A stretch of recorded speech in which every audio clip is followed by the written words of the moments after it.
Next and final comic has mentored us for the last couple of years. You're going to either love him, you're going to hate him, or you're going to do both. I want you to put your hands together for the funniest mentor, Mr. Bo Micadelic. Let's do it. Everybody put your hands together for Bo Micadelic, especially you, folks. Let's do it.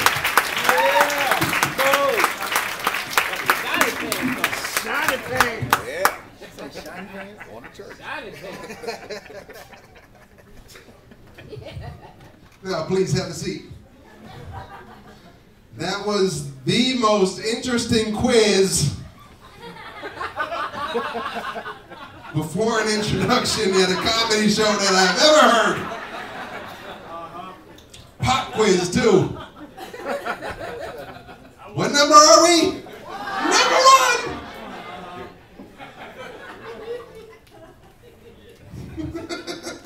I'm glad everybody came here tonight. I want to give a special thanks to Jamie Bendo and Marcy for having us at the Punchline. Means a lot to us.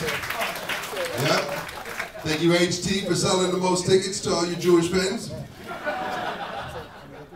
And give yourselves a round of applause for coming out tonight.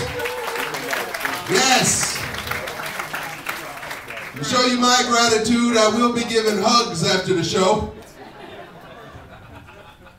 Is it wrong to hug someone when you have an erection? No. No? No. Who's first? You get the fresh one, yes. Viagra should be kicking in about then. But hugs for everyone. Cheryl's first. All right, that's enough. Shut up. All right, here we go. So, tell you a little bit about myself. I recently found out I have an issue with homeless people. Not all of them, but one specifically, yes. I was going into the Varsity downtown. Homeless man stops me. He's like, hey, you got a couple dollars so I can get something to eat? I'm starving. And my heart went out to him. I was like, well, I don't have any cash, but tell me what you want. I'll get it with my card. He was like, nah, I can't eat that shit. It's too greasy. So I'm looking at him like, he just a bitch. So it's okay to smell like pee, but you can't have a varsity chili dog, huh? I said, you should be this picky about your living arrangement. Since when are homeless people health conscious? When did that happen? Now, I was beginning to think he didn't want that money for food. Until I tasted the varsity food. Oh my God, he was right. It is the nastiest food on this planet. It's not even fit for the homeless. Look, if you eat at the varsity, then you just don't like yourself. Turn your car into a tree and get it over with. Don't go the slow route, pussies. That's why I think for the homeless, I really think homeless people have no excuse for not being arrested on a daily basis. Yeah, because if I was homeless, cold, hungry, every window on Peachtree would be broke. And I'd stand there with my hands out like, what took you so long? Take me in, I'm hungry. That's why I think for the homeless, we really need to bring back gladiating.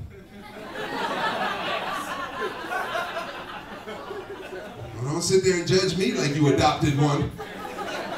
You have a few stray running around your house. No, we don't care. That's why I want them to go out with some glory. Don't have them suffer slow in the streets. Tell me you would not pay to see bag ladies in demolition shopping carts. To the death. But we put them in the shopping carts and stretch them out in big rubber bands and snap them together. Fuck it. Every last dime, man. But, shut up. This is not a participation. Shut it. But no, we don't care about homeless people. No, we're all too busy worrying about the end of the world. Oh, 2012. Nostradamus said it. Revelation says it. The Mayan calendar says it. It's the end. Oh, scary. Look, so what? We had a good run. I mean, the only people that should care are rich folk. They ain't got something to lose. But when you're broke, sometimes you wish for that shit like, Lord, let it be today. Let it be now. I don't want to have to file bankruptcy again. It'll be the 5th time and I can't afford it. Fuck it. And then we learned our lesson from that May 21st fiasco last year. Oh, it's the rapture. He's coming. I'm telling you, better be ready. And then the day of, they were like, you know what, on second thought, I don't think he's going to show. So let's just push it back till October. Who's still with me? Who's still, I know you quit your jobs and you gave up your life savings, but come on, rapture on 3. No? We can't. Lost momentum? Stupid shit in our society. We see stupid shit all the time. And one of the stupidest things to me are these people that think they're entitled to have wild animals for pets. It's like, who the fuck are you to take an animal from its natural habitat for your amusement? You want a wild animal for a pet? Then go live out in the wild. Don't bring that shit around me. I didn't sign up for that. That's why I don't even go to circuses anymore. You see these elephants losing their minds, stampeding on folks. Every time I see the video footage, I'm starting to cheer for them. Like, yes, elephant, elephant, stomp on little Timmy with the cotton candy. Fuck them. His parents shouldn't be supporting that animal slavery shit. And we never feel sorry for the trainers, do we? No, not when they get fucked up. Like that lady at SeaWorld got killed by the killer whale. That they killed 2 people before her. Let them go. Toss him back. I don't think he wants to be a part of the show.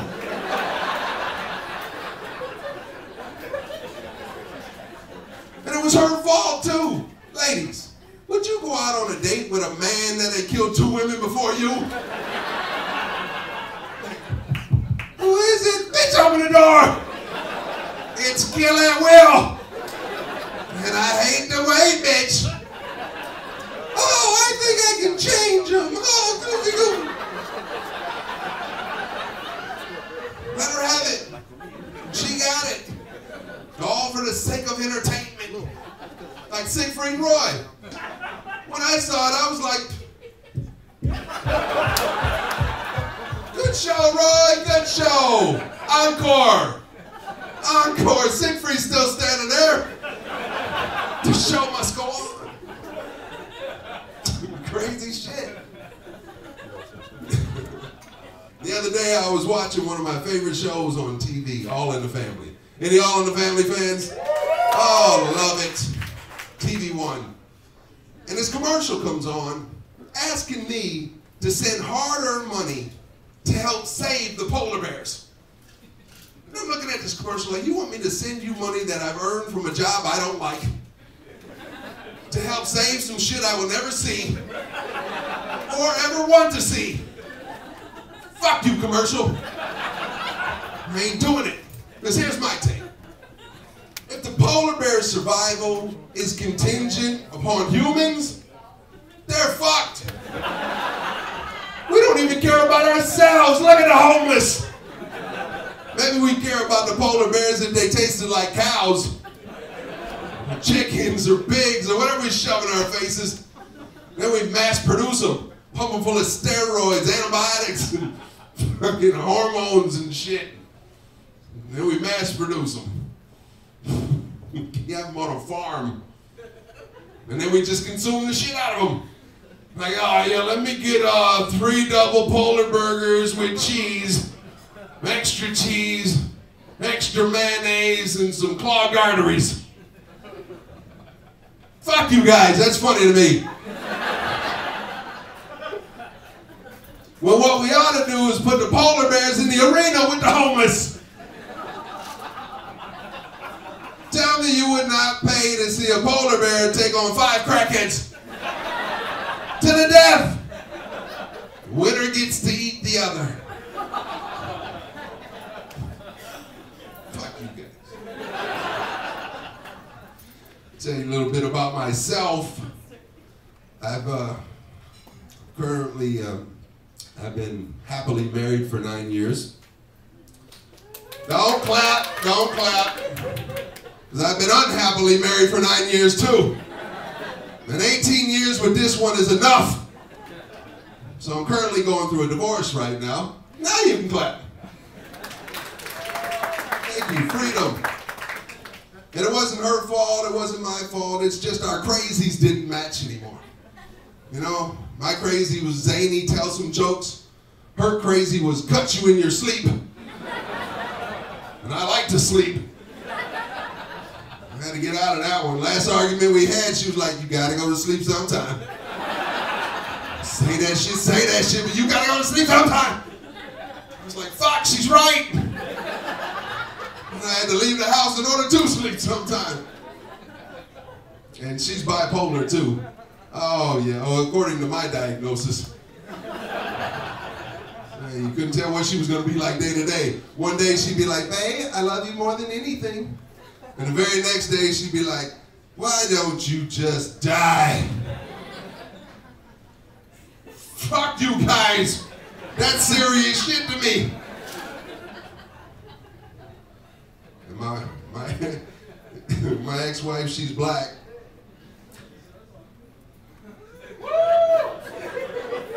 Thank you.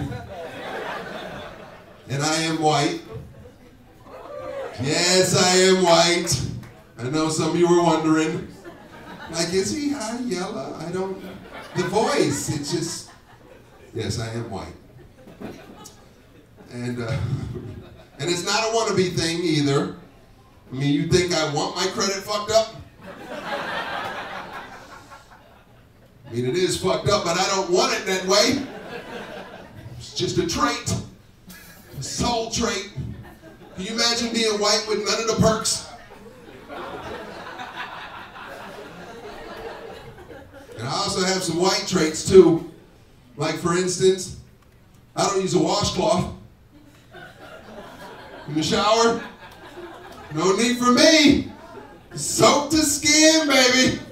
Soap to skin. And so what if the soap has a few hairs on it? So what? They're clean. They're on soap. I don't see the problem.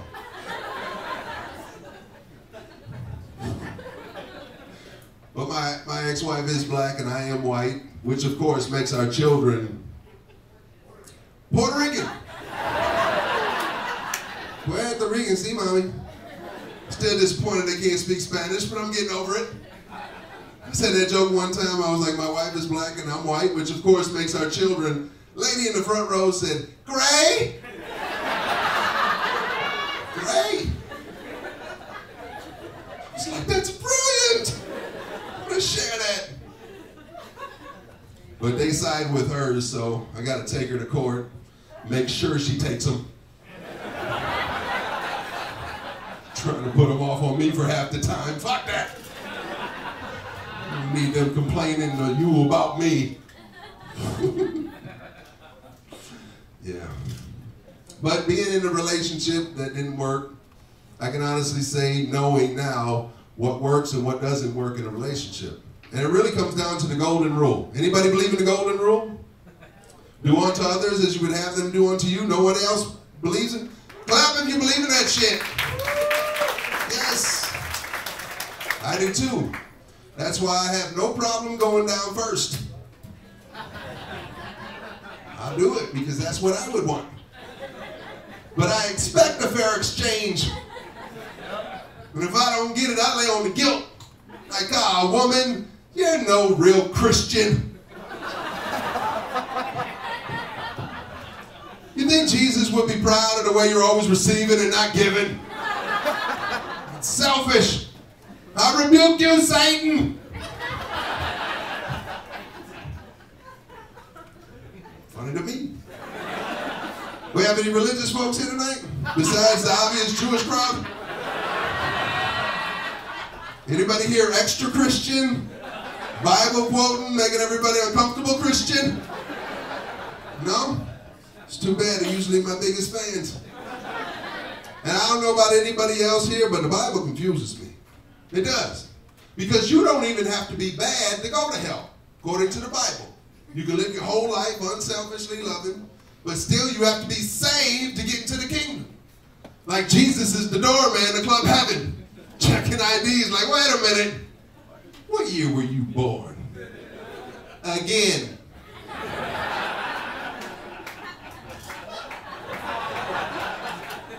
Sorry, I don't have you on the list, Mr. Gandhi. Should have accepted me. What can I do? I can't do nothing. You shouldn't have had the chance to accept me and you blew it. Remember, Jesus was Jewish. So, fuck you guys. No, the Christians are looking at me like, oh yeah, he's going to hell. He is going to hell. Maybe. But a lot more partiers are going to hell than heaven based on the criteria to get in. And hell's parties would have shit like Patron and that Kush and Magic City dancers. So it looks like I'm going to hell. And you know it's going to be decorated well because all the gay folks are going, so.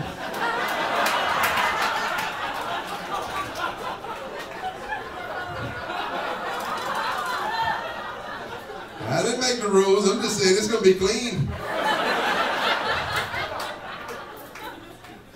But I read the Bible. I did. Or a version. I don't know if it was the right one. I'm rolling the dice just like everybody else. But I have read the Bible, and it confirmed my beliefs that the shit makes no goddamn sense to me. Like Adam and Eve. I mean, you think Adam was ever like, I'd rather have the rib. God make women out of their ribs too? This is just like a big rib-taking frenzy. Yeah, it doesn't make sense. Or the story of Abraham, when God told Abraham to kill his son. And then right when Abraham was going to do it, God was like, psych! Well, you were really going to do that shit, are you crazy? Abraham standing with the knife like, really? For a goof, you were...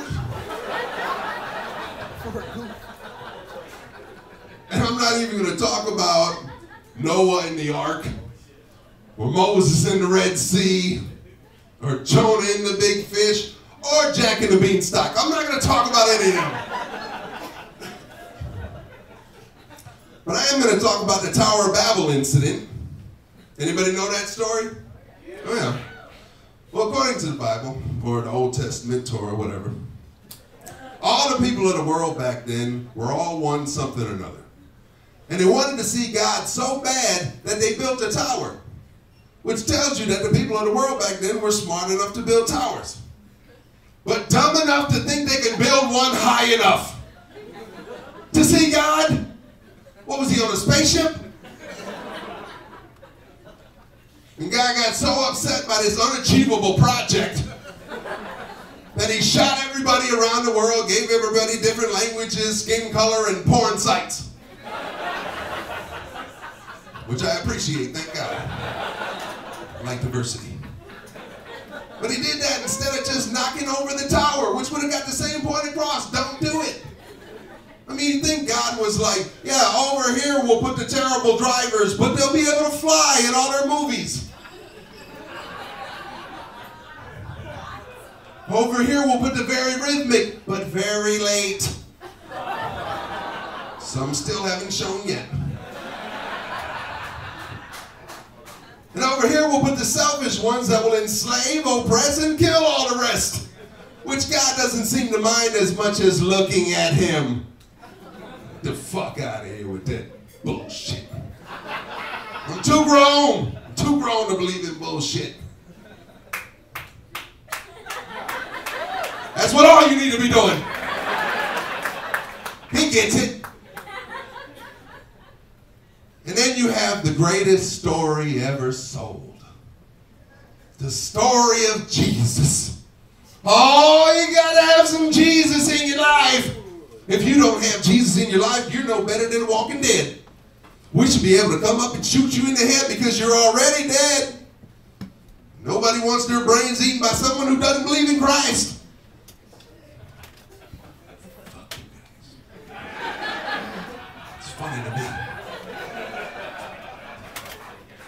But the problem that I have with the whole Jesus story is that there is no way you can tell me as a man that somebody with Jesus' abilities was not getting laid.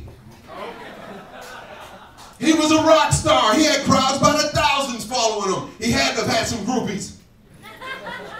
And sex is natural. And Jesus is supernatural. He was probably having super sex. While levitating, doggy style on water. I don't know. But it would make sense. Ladies, be honest. If Jesus magically appeared right here, right now, would you let him hit it? If the Messiah, the Son of God, wanted to taste your cake, would you give him a piece? Every woman in here knows they would. And half of the guys. Like, I didn't want to do it, man, but it was Jesus. I've been praying to him all my life. Fuck you guys. Thank you. Thank you, sir. I believe Jesus and Mary Magdalene were getting it on. The story is true. But the Catholic Church took it out of the Bible because they wanted Jesus to look as gay as a priest. Yeah, walking around with 12 dudes. Get the fuck out of here. He was tapping that Mary Magdalene ass. At least he was if he wants to be my Messiah. I got my priorities too. Funny to me. So, leave you guys with a little bit of inspiration.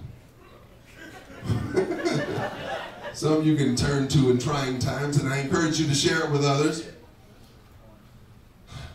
So I was walking along this beach, and I was talking to Jesus, like I always do when I'm walking along a beach. And then I noticed there was only one set of footprints in the sand. Yeah, they were mine because I'm real.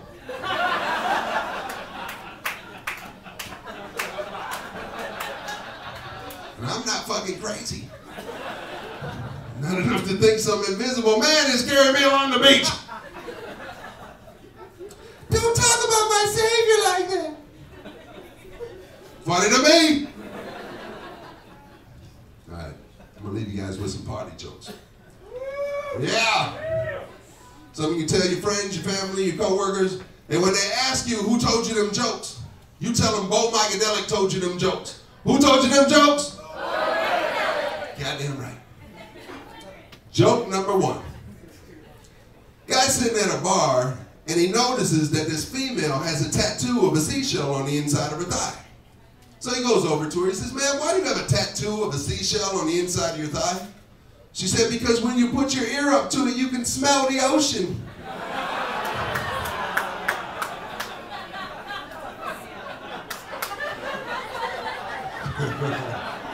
You are welcome. Tell your boss that one tomorrow. Joke number two. Little boy overhears his older brother talking about pussy and bitches. So he goes to his mother. He says, "Mommy, what is pussy?" His mother grabs a dictionary, shows him a picture of a cat. So that is pussy. He said, "Oh, well, what's a bitch?" She flips the page and shows him a picture of a dog. Said it's a female dog. He said, "Oh," but he wasn't satisfied. So he goes to his father. He says, "Dad, what is pussy?" His father grabs a Playboy magazine, opens it up, circles the vagina. He said, "Son, inside that circle, that is pussy." He said, "Ah, well, what's a bitch?" He said, "Everything outside the circle."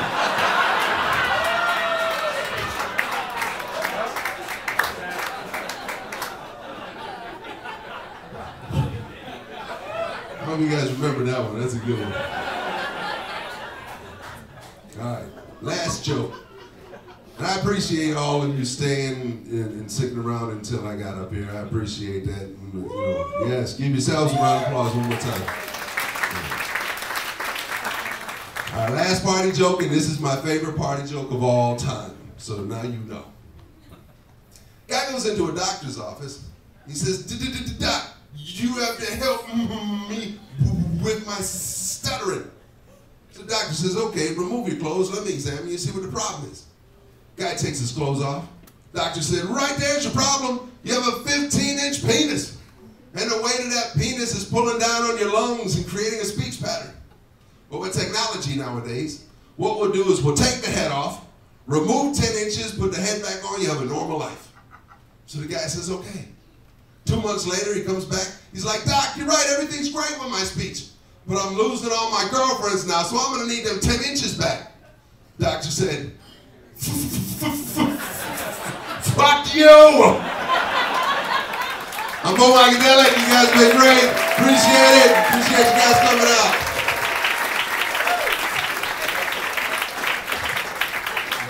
Micadelic, y'all.